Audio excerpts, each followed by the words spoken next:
তো hello guys, finally দেখো আমরা আজকে কামদা আসলাম নবোদয় নবোদয় স্কুলের মধ্যে। এটা কম্পিউটার ল্যাব হবে। ল্যাবের মধ্যে দেখো আমরা কাম করিয়েছি, প্রায় আমার ফাইনালি অর্ধেক লাগা হল। দেখো কত বড় রুম, 1500 এরিয়ার কাম। দেখো 4 ফুটি কোরসটি, 4 ফুট বাদ আমার মেন্টি লাগা হয়েছে। তারপরে কোরসটিগুলি লাগে আমার কি 2 ফুটি কোরসটিগুলি লাগবা লাগছে, লাগে বোর্ড লাগবা লাগছে। তোমরা দেখেন, সম্পূর্ণ ভিডিওটা দেখেন কিভাবে লাগাই 4 ফুটি কোরসটি, তোমরা দেখলেও দিশে পাবেন কীভাবে। আর ওই বাকিগুলো জিলে ফাঁকা লাগছে হলে 2 ফুট বাই 2 ফুট বড় বড় লাইট হবে আমার 16টা লাইট হবে। আমার কমপ্লিট প্রায় লাগা শেষ, খালি মাঝেরটা বাকি আছে।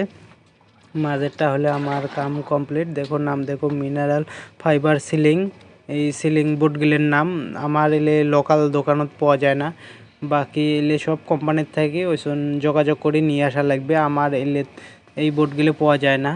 বোর্ডগুলো একদম কিসের মতন হয়, ফাইবারের মতন পাতলা, একদম কাপাসের মতনে। দেখো রং মিস্ত্রিও কাম করিয়েছে, তোমরা দেখে বেড়ে পাচ্ছেন। সিলিংটা যদি ভালো লাগে থাকে তার লাইক করে